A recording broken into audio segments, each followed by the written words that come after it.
transparente aquele produto que caiba melhor nas suas necessidades e no seu bolso. E é disso que a gente está falando. Muito obrigado.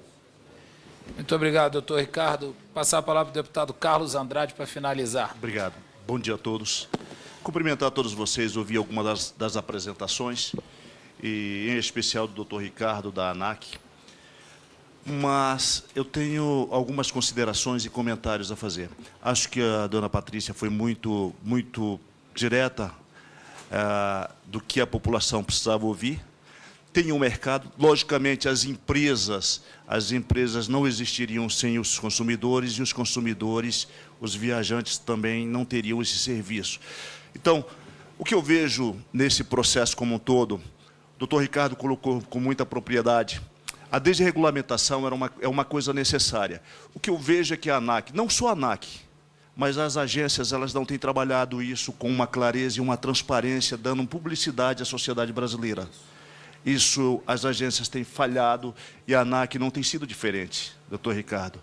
Eu digo isso porque nós estamos vivenciando agora mesmo ali na Comissão de Minas e Energia, onde a ANEEL, mais precisamente o Ministério de Minas, publicou uma portaria onde todos os consumidores de energia elétrica,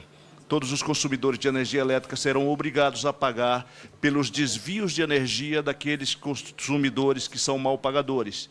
Então, quer dizer, a agência ela não tem que estar preocupada com, ela tem sim que estar preocupada com todos os cantos,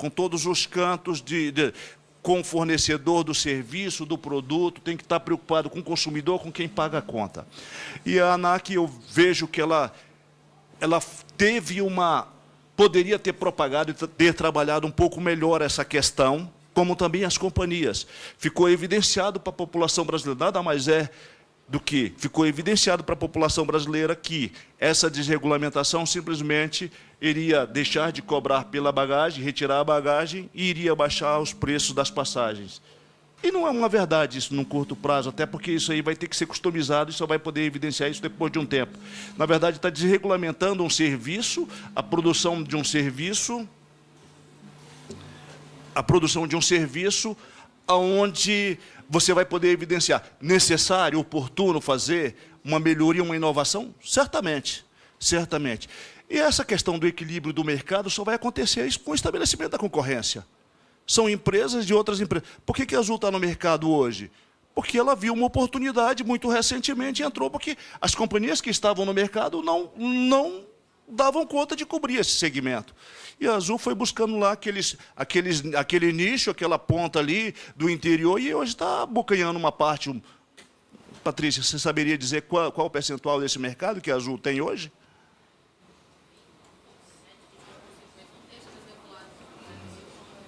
Então, quer dizer, viu uma oportunidade, um nicho de mercado.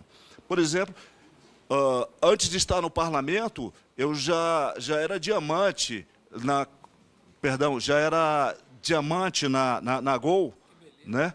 E na Azul, na Latam, antiga TAM, há 10 anos atrás, eu já usava o vermelho, hoje black. O que acontece? A Latam precisa melhorar, nós precisamos melhorar a qualidade desse serviço. O que faz a Latam? Ela manda um serviço de pesquisa, ela faz uma pesquisa, como é que o cliente se sente. Quando o cliente responde, a Latam não tem uma preocupação de dar uma resposta, de fechar o ciclo. Verifica como é que eu fui atendido num primeiro momento e depois não dá uma resposta. Para que serve isso para ela? Nada. Não serve para absolutamente nada. Cheguei a sugerir, numa determinada oportunidade, de uma pesquisa dessa, que eles servissem refrigerante com gelo para a diretoria quando estivesse em reunião. Servissem Coca-Cola, só para ver se eles respondiam uma questão. Eles me mandavam uma consulta, uma pesquisa toda, a cada 15 dias eu tinha, e nunca recebi uma resposta de comentários e considerações. Como, na verdade, o Infraero tem a mesma coisa nos aeroportos. O nosso serviço de infraestrutura é muito ruim por todo o Brasil.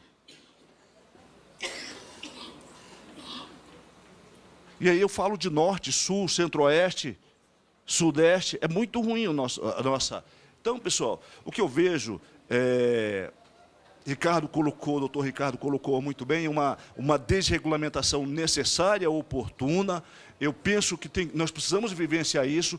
Era venda de serviço casado, porém, a agência trabalhou muito mal essa questão, não fez uma campanha, não fez questão de esclarecer para a população.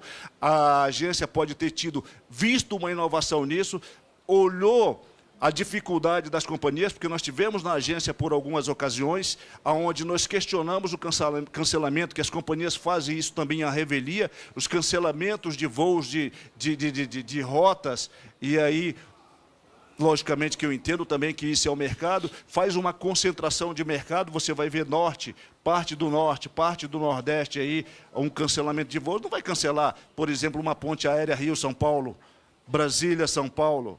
Logicamente que esse é um nicho de mercado, mas aí os voos que você vai, por exemplo, Roraima, Macapá, você vai ao Acre, quais são os horários? Aí você vai ter que reduzir. Logicamente que você tem que ver o equilíbrio das contas da companhia para que ela se mantenha. Tudo isso, como disse a Gislaine, representante da TAM, não é só levado em consideração. Gislaine, eu acho que ficou muito belíssima a sua apresentação. Só que, do ponto de vista, quando você vê lá, você vê preço e tal, a eficiência. E aí fica aquela questão da eficiência, do retorno, do cuidado com o cliente. Por exemplo, dizer que tem um cuidado com o cliente, quando, na verdade, as companhias elas utilizam unicamente o que está na regulamentação. Vocês já olharam aquele espaço? Eu tenho 1,79 m. Aquele espaço, tanto da Gol quanto da Latam, quando eu chego, parece que eu passei a noite de joelho, porque a poltrona da frente, e eu vou Latam e Gol há mais de 30 anos, e são continuamente, e nem sempre estive no parlamento, entendeu?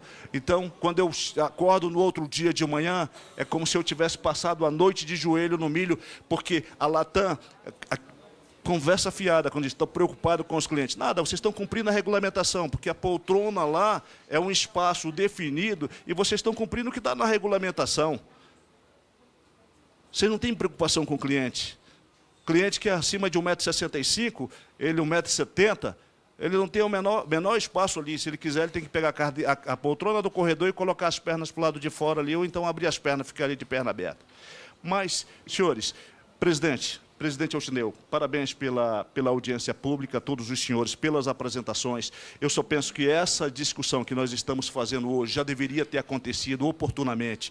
Perdemos um time, perdemos um tempo, poderíamos ter feito isso melhor, doutor Ricardo, junto à sociedade brasileira. A agência já poderia ter feito isso com mais clareza. Tenho certeza que nós poderíamos não só ter feito essa discussão, mas eu acho que a agência ainda tem a oportunidade de dar uma publicidade, junto com as companhias, para desmistificar o que tem. Porque, na verdade, essa é mais uma ausência de informação, de esclarecimento e de clareza para a população, e é por isso que nós ficamos debatendo aqui. Está o parlamento de um lado, as companhias de outro lado, como as companhias fossem as vilãs, e a agência, e o papel da agência no meio tentando mediar. Eu acho que a agência poderia ser mais atuante, poderia ser mais transparente, dar clareza para a sociedade brasileira, né? E o Ministério... eu já tinha essas informações, eu conhecia, na verdade, protocolei junto ao Ministério Público, um ofício, um PDC aqui também nesta casa, protocolei também junto à Secretaria de Defesa do Consumidor no Ministério da Justiça, questionando essa, e li, e fui ter um esclarecimento acerca mais claro desse processo, dessa desregulamentação, depois que vi o parecer da CRASA. Por isso que eu digo, a agência, nesse momento da publicidade, do esclarecimento para a sociedade brasileira, ficou devendo muito, doutor Ricardo. Um grande abraço a todos e tenham um bom dia. Agradecendo a presença dos expositores, das senhoras e dos senhores parlamentares, dos assessores demais presentes, encerro a presente reunião.